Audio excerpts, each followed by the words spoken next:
which just doesn't sit right with me because it feels like yet another example of the tech community sort of unilaterally driving the world in a direction where we're all just numbers and consumers and kind of experiments, user experiments for them. That, I think, is what I'm most uncomfortable with. Right.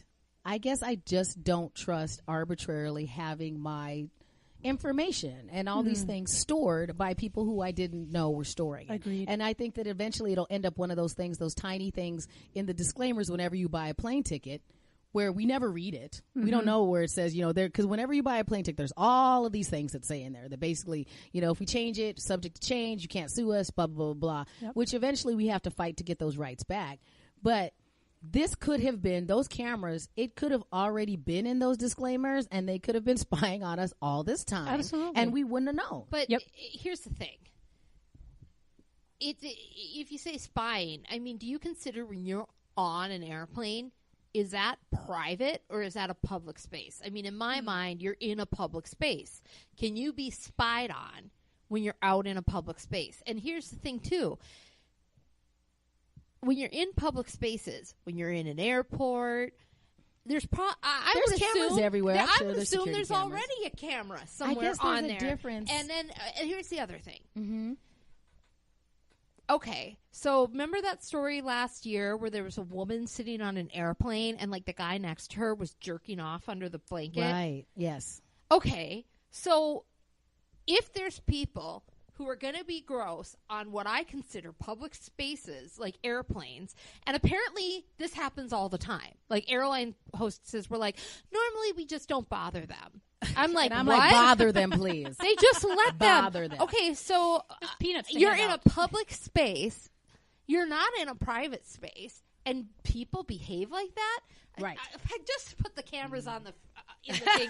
You're not in your spy. You can't spy on someone who's not in private, and don't act like you are in private. Please, not if it involves doing things under the blanket. It's different when I have a camera directly in my nose, like like pointing directly at my face. What are you doing? I'm not. That's not the point. It's like I'm not doing anything necessarily. But it's like, okay, can it? So let's say I'm on my phone. I don't get what the does it get to like is. do? If I'm on my laptop, if I'm on all this stuff, I just don't. If I'm paying some bill using the Wi-Fi, I like, and now I have this camera that's pointed at me. I don't know. I don't see the difference if it's there or if it's at the top of the plane, and if it. I mean, they can see you anyways. I mean, it's like what I say. So if you're in the mall, you're in a public space. You just have to act differently when you're in a public space. I mean, I would never pay a bill or do any of those stuff on a plane, anyways. You're in public. Do your private stuff in private and act in public accordingly. You're in public. Don't do anything under the blanket and just act accordingly. So just read and sleep. That's it. Yeah, Shannan, do not pay bills under the blanket. Right. I'm like, don't yes, do that private is stuff on there. I know it's creeping around. Like, know what are you doing under the blanket? I'm just paying know my when you're visa. in public, people. You are in public.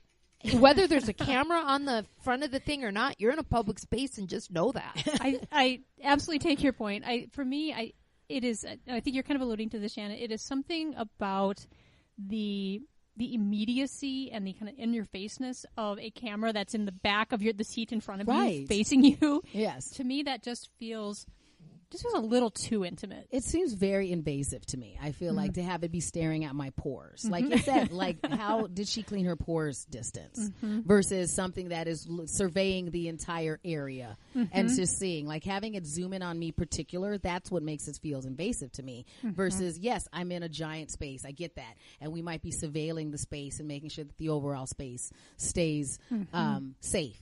But knowing that there is footage of just, every 300, there's 300 people on a plane, so there's just 300 little feeds that they could just sit there. That seems like super creepy sci-fi-ish to me. I'd rather have it because if some guy's going to do something under the blanket and they're letting him go, I'd rather have them have that close-up footage of Mr. But they still might Weirdo. not stop him. They'll just like look at his face as he's in bliss. I don't know. It doesn't so now they have bother a me. close-up of his face in bliss. Exactly. But I mean, everybody, you're in public. Right. Act accordingly and just behave yourself. I agree with you, Judy. I do not agree that people are actually going to do that, though. I love flying, by the way, and I always do you? Because she's like, I wish that dude was sitting next to me. I've been doing international flights since I was a baby. No, I just sleep and I. Judy, I what would you do record me. if the gentleman behind you, the gentleman near you, was paying his visa? We'll be euphemistic, okay? Yes. If a gentleman next to you was paying his visa, how would you respond to that?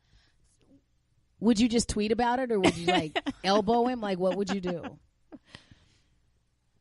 If I was actually awake and knew that like some hanky panky, right, some alone hanky panky was Bill going Payne. on Yes. next to me, I think I would probably elbow and I would let it be known that I knew what was up, and I would just I would disrupt as well. I would disrupt it. Samantha, yeah. would you disrupt? I would report him to FICO. I think I don't want to answer for you, Samantha, but I kind of feel like you are our friend. That if Judy was next to Self Hanky Panky, she would probably say something, and I would most certainly be all like, you will not be continuing this. I will cause a ruckus because I am not opposed to causing a ruckus. I just cannot imagine you causing a ruckus, Sam. I feel like you would just shrink and get as far away from it as possible. I was just going to say, I would exit the area. Yeah, I feel like you would go. I have to go. I need to go to the bathroom. Yeah. I would disrupt. Like, I would cause a hot ruckus if there was a thing. Let's just hope that none of that ever happens to any of us, because it just sounds quite unpleasant. Indeed. Final segment, ladies. Time to talk about, does this make me old? Sam, you had collected a number of articles that were all talking about why people seem to be thirsting more for violence in television and movies. And so which part of this article would you like to start with? So let me give a little bit of context about why we started talking about this, and then I want to move to something that in doing some of this research that came to light that I think is really interesting, especially because it falls in the world of podcasting and is relevant to us. So the conversation started, and I think, Judy, it might have been you who initiated the conversation about how there seems to be a lot of people, as we say, thirsting for violence and entertainment, particularly around serial killers like Ted Bundy, who's portrayed in a new Netflix biopic, Extremely Wicked, Shockingly Evil, and Vile, which is going to be released on May 3rd. I do have the trailer for that if you guys want us to play a part. I didn't bring attention to that. Okay.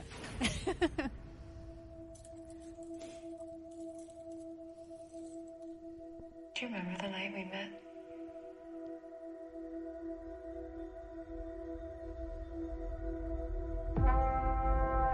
Ladies and gentlemen of the jury, you have been witness to the unspeakable horrors of the defendant's heinous crimes. You have seen ghastly injuries, smashed in faces, broken jaws. Will the defendant please rise?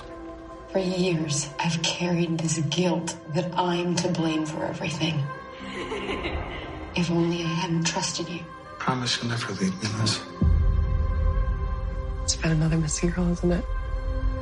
Ted, did you do it? No.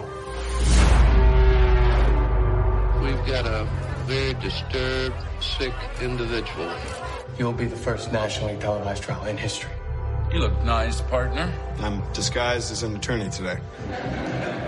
I get very scared, but, he's also really dreamy. Okay, let's just stop there, because I think that that's part of one of the conversations that we had about the whole concept of thirsting after these these serial killers, and having the Ted Bundy, when that came out, and now we have this biopic, and even though and the buzz about the show, was it You that came out, where the guy is clearly a stalker, but they kind of but there were a number of people that are like, well, I know he's a stalker, but I still find him sexy. Yep. And how we've taken that bad boy mentality so far now that straight up serial killers are still considered sexy.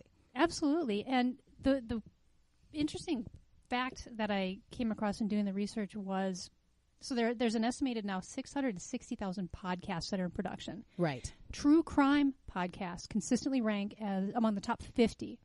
And the research shows that women overwhelmingly prefer the murder mystery genre in podcasting. Right.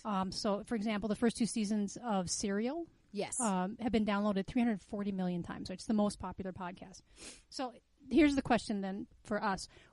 Why do we think women love true crime stories, which are so often about women being victimized. Which I think is interesting because I have to admit, I am one of those people that has seen every episode of Forensic Files. You know, I've seen, you know, and then there's spin-off shows. There's I Married a Bleep, you know, or, you know, there's a new one now where it's talking about, like, basically love triangles gone awry and somebody ends up getting murdered. Or there's a, the Mark Wahlberg has a brand new series, and it's called something like Really Dangerous People or something really easy named like that, where it's rehashing things we've already heard. And there's another story that's, they actually talk about Ted Bundy on that one as well. They talk about Charles Manson. And so I catch myself listening to it again, you know, where they're talking about the NorCal rapist. And I'm going, and I don't have a good reason on why I do find it so fascinating to listen to all of these, you know, and, you know, like I'm one of those people that I did watch all of Making a Murderer. I did watch The Staircase, and that was a story where he was on. I had already seen that story because he was on an episode of Forensic Files. I do think that for me personally, I can watch these true crime stories, and I do prefer the ones personally where I know there's been resolution. So hearing the story of how they caught these people is what I find so fascinating, or the forensics that were used, or the question and answer, or how there was some pivotal thing. I don't like the ones where they haven't caught the people. I don't find that interesting, you know, and that's why it's hard. It's difficult for me to watch fictionalized version of these things, you know. So watching Law and Order SVU, I don't watch. You know, I wasn't big on, you know, watching. I had to stop watching Criminal Minds because it was so dark, and a lot of times there was no resolution. You know, Forensic Files, I guess for me, I can make that differentiation because the person is in jail, you know, kind of thing, and it's the story of how they caught the person. Do you guys know who Truman Capote is, the author? Yep. He created the true crime novel genre when he wrote In Cold Blood in the 1950s about the Clutter family being murdered. And when he heard that they were murdered, he went to, I think it was Kansas, the state, and there were two men who had done the murder, and they were on death row. And he actually sat there and he tried to get the murderers to not be killed and executed. He got really involved with the case, but In Cold Blood was a huge hit. He called it a nonfiction novel. There was no such word as true crime at the time. Right. Because he invented this genre. So it's my favorite book. Truman Capote is my favorite author. So it's interesting. Why do we like it? Right. And why is this so interesting? And creating something out of a factual, horrible thing that happened and turning it into a story of this thing that happened. And if you think about it, Making a Murderer is doing in documentary form what Truman Capote did then. Sure. It's a very interesting, compelling thing. My grandmother used to always read stories by Anne Rule, who was a true crime author. She didn't have a violent bone in her body, right, and was a sweet old lady, and she read true crime novels.